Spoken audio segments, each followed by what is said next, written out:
Kalau yang kecil-kecilan udah tutup semua. Yang bisa berjalan yang perusahaan besar. Tahun 2017 ini kita sampai dengan Maret kemarin ya, itu mungkin ya kalau sampai akhir tahun mungkin bisa sekitar hanya 14 kontainer satu tahun ya. Penurunan dari ekspor furniture dari 2014 itu 1,8 menjadi 2015 1,7 dan 2016 1,6 miliar dolar. Artinya cenderung mengalami penurunan.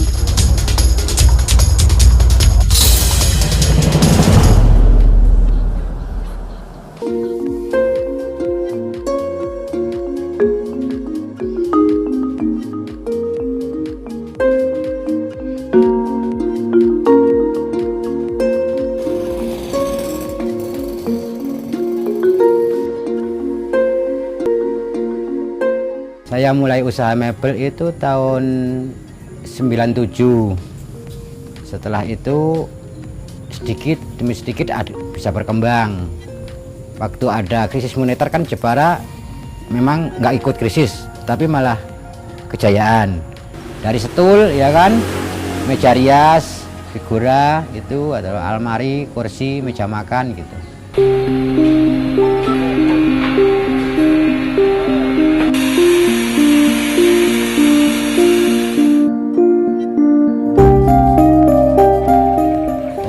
Itu awal mula modal 2 juta lah, jual motor Tornado dulu itu tahun 97. Itu saya hitung sampai 2005 itu bisa berkembang sampai punya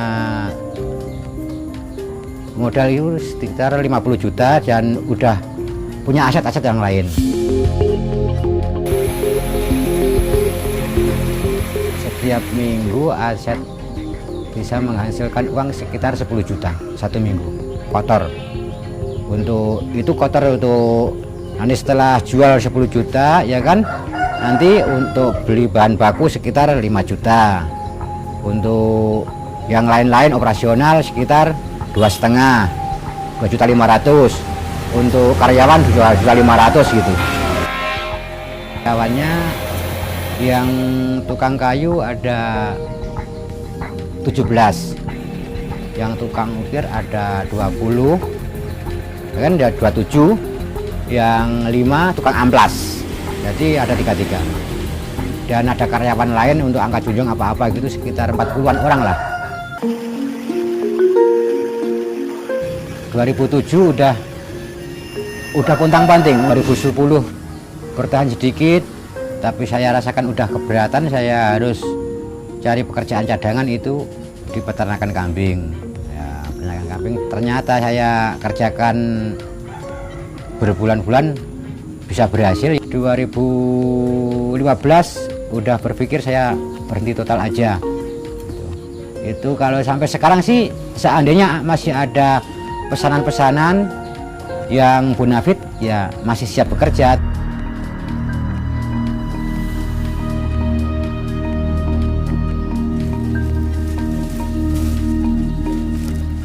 Untungnya itu waktu saya bangkrut mau merugi, itu aset-aset yang lain yang saya belikan untuk seperti tanah atau apa kan saya nggak jual. Daripada saya jual untuk modal lagi nanti habis lagi, kan saya berpikir daripada saya jual tanah untuk modal mebel mungkin nanti habis lagi, saya biarkan tanah aja untuk perkebunan tanam rumput dan saya beralih ke ternak kambing etawa itu. Kalau yang kecil-kecilan udah tutup semua. Yang bisa berjalan yang perusahaan besar.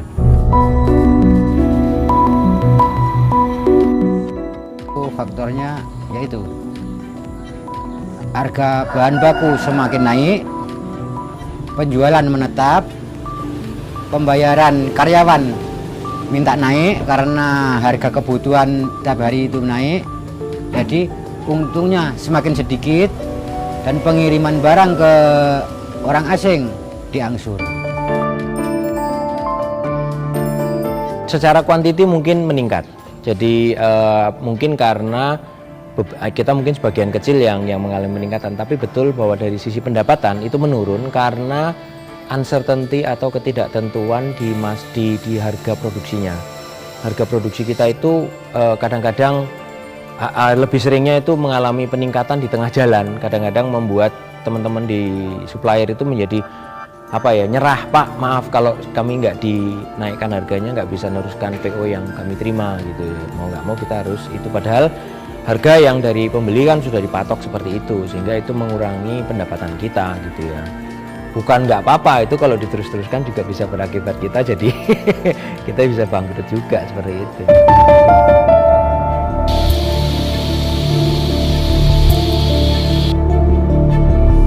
Tahun 2016 ya, yang paling dekat itu kita menerima order sekitar 16 kontainer. Tahun 2017 ini kita sampai dengan Maret kemarin ya, itu mungkin ya kalau sampai akhir tahun mungkin bisa sekitar hanya 14 kontainer satu tahun ya, itu menurun. Itu yang ekspor. Tapi untuk berusaha supaya kita tetap survive, kita juga kerjakan untuk proyek-proyek di dalam negeri, misalkan seperti resto, hotel, terus kemudian perumahan, itu juga lumayan supaya kita tetap bisa berjalan lah gitu kira-kira.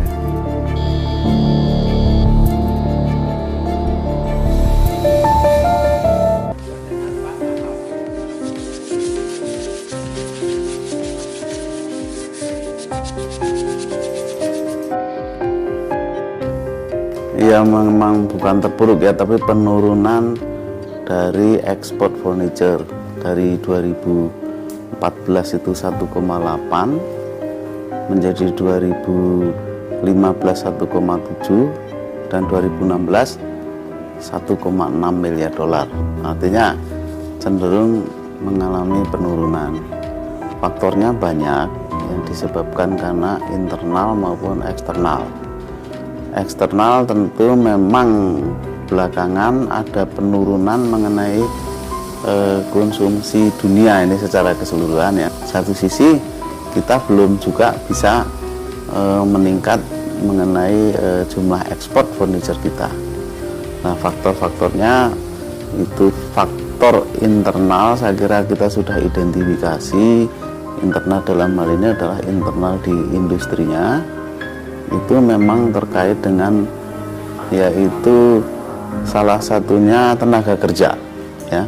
Tenaga kerja kita ini cenderung langka karena sudah tidak banyak lagi tenaga kerja yang di samping soal keterampilannya juga minatnya ke industri furniture ini mengalami kelangkaan.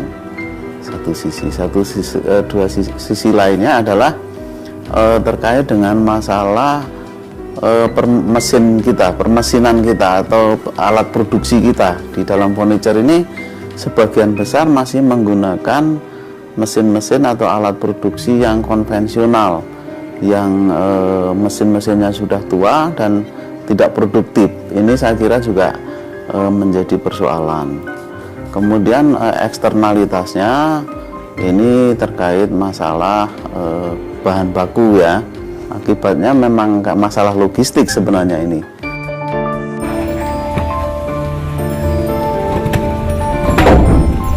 Di Jepara saat ini ada kendala tidak keseimbangan antara permintaan dan penawaran terhadap bahan baku. Permintaan bahan baku begitu besar, ya. Penawaran yang ditawarkan oleh supplier kayu ini mulai menurun, kan gitu. Nah, sehingga banyak kendala di situ karena di Jepara ini ada dua sumber bahan baku. Ya. Pertama adalah sumber bahan baku yang dihasilkan oleh perhutani, dan yang kedua adalah non perhutani. Dalam hal ini adalah non perhutani adalah kayu rakyat, kan gitu kan. Nah, perbedaan dua sumber ini memang sangat jauh. Ya. Kayu perhutani sangat tinggi harganya, ya A2 saja di perhutani itu di level 4 jutaan. Ya. Kalau di kayu rakyat itu di level 2,5 juta sampai 2,6. Hampir 40% perbedaan, ya 40 sampai 45% bahkan. perbedaan harga.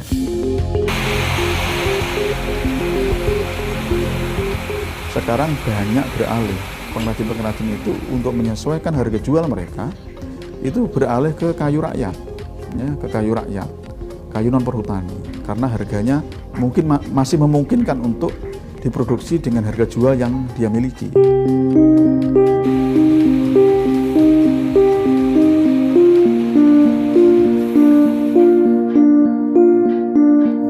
Sekarang itu SPLK ya, kalau yang kecil itu di level 25 juta ya, itu hanya biaya sertifikasi ya, biaya pendampingan dan sebagainya belum termasuk itu. Kayak kami ini sampai total itu bisa sampai menghabiskan 60-an juta. Valen itu 15 juta plus PPN, belum termasuk tenaga akomodasi auditor kan gitu. Ini kan tinggi biaya-biaya ini. Jadi bagi industri-industri IM, ya, industri menengah itu mungkin tidak masalah dengan biaya itu akan, tapi kalau yang industri kecil, contohlah kalau teman-teman kami yang 1 bulan 1 kontainer aja, ya, 1 bulan 1 kontainer, bisa dihitung dengan biaya 60 juta per tahun itu berapa biaya, itu kan nggak ekonomis lagi. Gitu. Nah, ini harus dianalisis. Ada lagi juga yang harian ya, kayak V-Legal itu. V-Legal itu dalam 1 kali cetak itu 220.000 sekali cetak. Kalau kita mencetak sendiri, kita beli kertasnya, kita beli kertas itu HVS A4 7 lembar, itu seharga 190.000.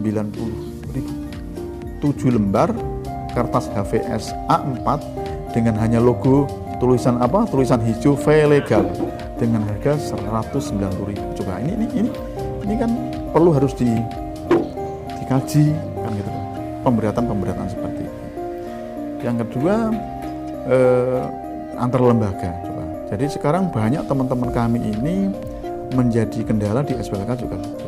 Banyak kontainer tertahan karena tidak sinkronnya sistem yang ada di Indonesia dengan negara tujuan. Nah, ini juga menjadi masalah gitu.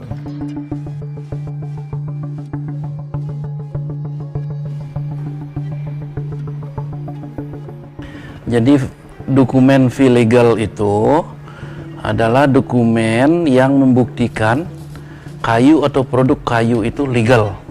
Jadi semua karena kita sudah mendeklar bahwa Indonesia hanya memproduksi dan mengekspor kayu-kayu yang legal, maka semua produk kayu dan kayu yang keluar Indonesia harus disertai dokumen V-Legal. Faktor pendorong utama sebenarnya kita membangun sistem SPLK ini adalah upaya untuk mengatasi illegal logging. Nah, illegal logging ini tentu memang selama ini diatasi dengan penegakan hukum. Penegakan hukum saja tidak cukup, kita harus membangun sistem yang membuat sedemikian rupa kayu-kayu ilegal ini tidak bisa diperjualbelikan. Kalau kayu ilegal ini tidak bisa diperjualbelikan, tidak ada pasarnya, tentu lama-kelamaan orang buat apa melakukan illegal logging, gitu maksudnya.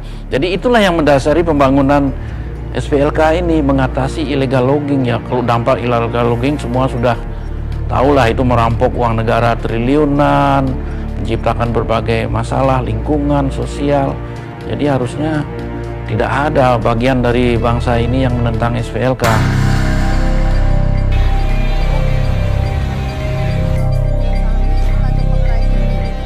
Soal mahal atau murah memang relatif ya, tetapi kita sudah mengeluarkan peraturan yang menjadi acuan biaya itu. Sebenarnya untuk IKM itu biayanya ya antara 7 juta sampai 10 juta, dan mereka bisa berkelompok. Kalau berkelompoknya 5 bagi 5 lah kan, dan berlaku 6 tahun. Pemerintah juga terus menyiapkan bantuan-bantuan supaya IKM ini tidak keluar biaya untuk dapat sertifikasi SPLK. Baik CSR juga kita gerakkan dengan kerjasama luar negeri juga. Jadi biaya itu relatif sebenarnya. Memang akan keluar biaya banyak apabila eksportir atau produsen ini selama ini ilegal, artinya dia tidak punya izin apa-apa. Baru ketika mau mengurus sertifikasi, baru ngurus izin.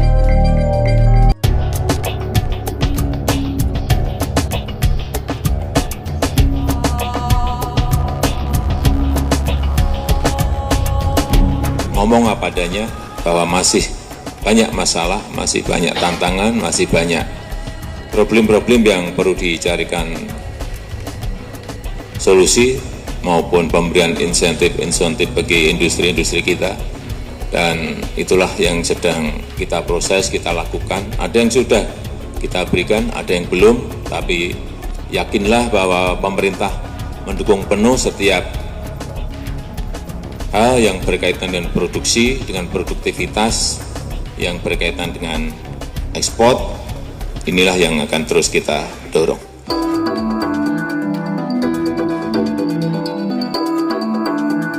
Intinya semua pihak mohon bisa membantu, selain tentu internalitas dari masalah-masalah di industri, tentu kami terus perbaiki. Seperti masalah tenaga kerja, ya kita coba untuk ada program vokasi untuk industri ya, pendidikan vokasi. Kita sedang bikin politeknik atau pusat pendidikan untuk vokasi, pendidikan vokasi di Semarang. Nah ini juga salah satu untuk bagaimana menarik anak-anak muda untuk bisa lagi terjun di sektor industri furniture ya. Tentu nanti tidak lagi seperti generasi pendahulunya ya. Ini tentu harus mengoperasikan mesin-mesin modern, mesin-mesin yang efisien ya, supaya kita tidak lagi mengandalkan tenaga dengan skill tradisional. Program restrukturisasi permesinan ya, kita membantu mulai tahun depan ya, rencana tahun depan untuk membantu bagaimana kita ada diskon, misalnya diskon untuk investasi baru ya, dengan mungkin ya setingkat suku bunga lah gitu ya, bisa kita bantu untuk restrukturisasi sebagaimana yang terjadi di tekstil dan alas kaki misalnya.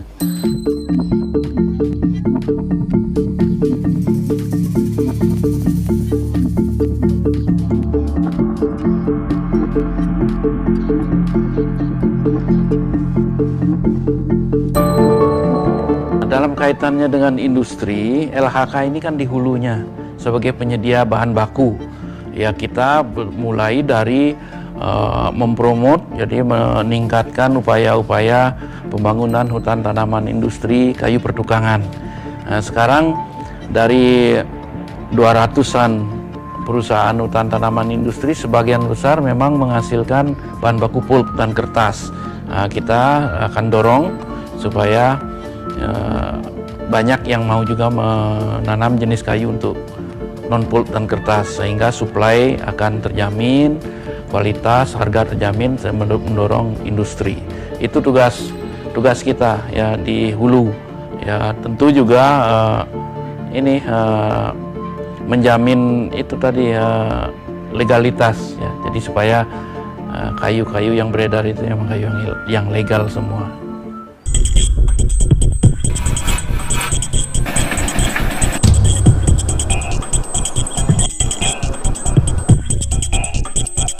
Kami menginginkan gini, ada kerjasama antar lembaga lah sebenarnya.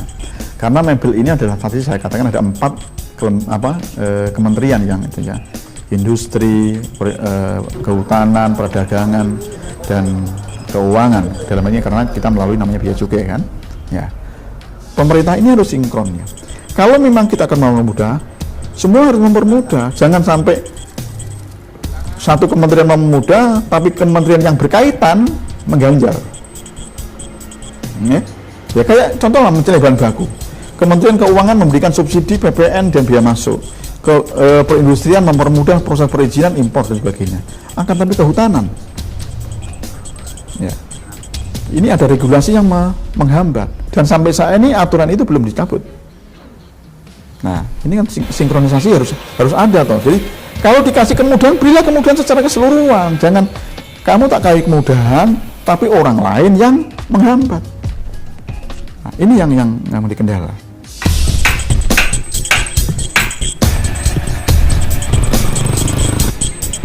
Sebenarnya ya itu kita kalau boleh berbangga, Jepara ini nggak hanya ikon di dunia furniture di Indonesia saja, sebenarnya di internasional pun kita juga sangat kenal. Jadi harapannya begini, karena memang pengrajin kecil ini membutuhkan suntikan dana ya, jadi terus terang aja ini memang masalahnya di sana. Ini adalah mungkin diberikan satu kredit yang lunak buat mereka untuk bisa leluasa.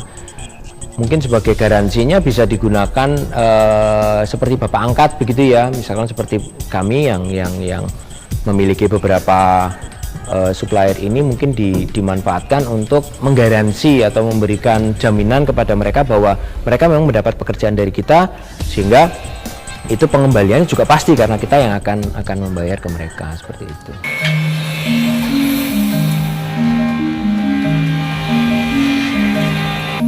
Harapan sih semenjak kecil saya memang bekerja di mebel, kalau bisa sih ingin di mebel lagi.